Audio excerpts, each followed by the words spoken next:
Alright, welcome back to Fantasy Football in 5. This will be our Week 9 Stardom Situms. Last week was Week 8. So you haven't heard about our channel, hit the big red button below.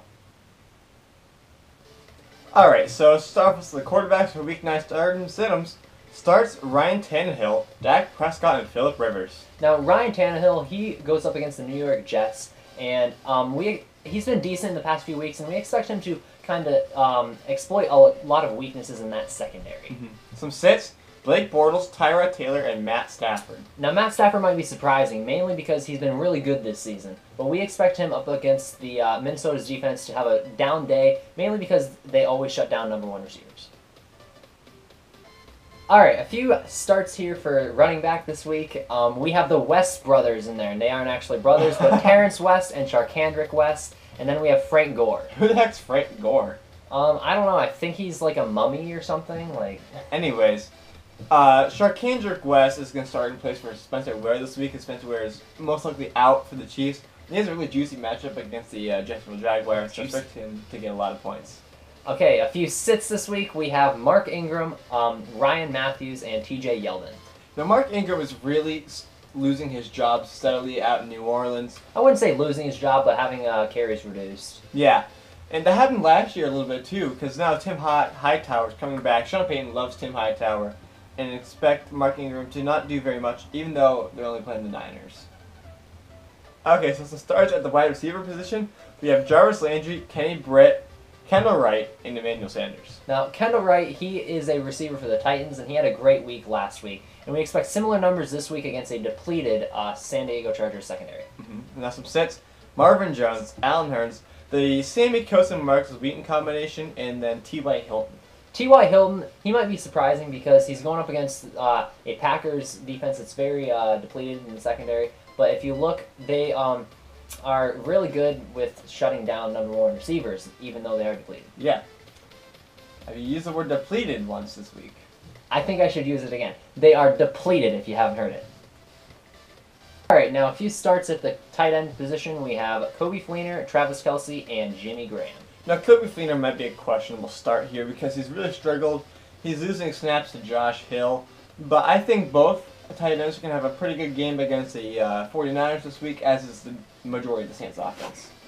A few sits at tight end. We have Gary Barnidge, Zach Ertz, and Dennis Pitta. Now, Gary Barnidge, he's going up against a tough linebacker core for the Dallas Cowboys in a more inconsistent quarterback play, or I should say quarterback rotation, because Cody Kessler's now coming back after being out last week with a concussion, so sit Gary Barnidge this week. Alright, so some starts of the defenses.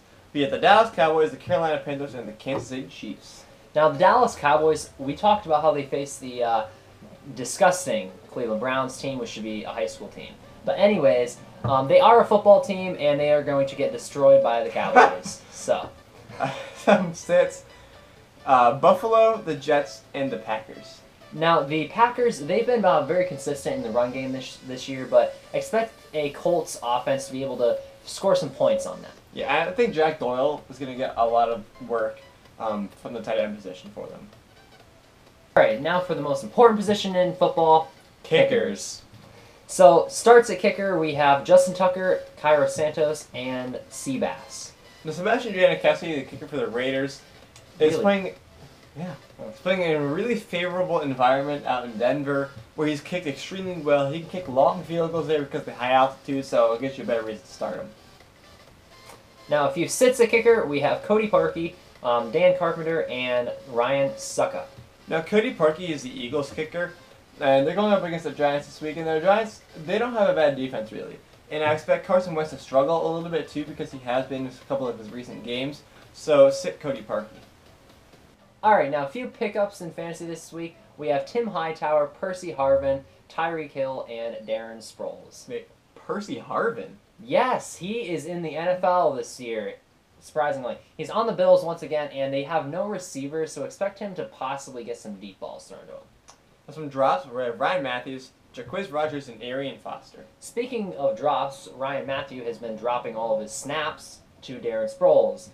And so Darren Sproles is obviously the pickup, and you want to actually drop Ryan Matthews. He's not going to be starting anymore. Alright, that was Fantasy Football 5. Thank you for watching. We did really fancy news in 5 minutes less because honestly, who would want to watch a 30-minute video on this topic? Amen. So this is a week 9 start in the sit-em strategy. We hope you use it to your advantage. And now this week, last week, fantasy-wise, we won finally. Finally. And so hallelujah, we're gonna keep that and get a streak.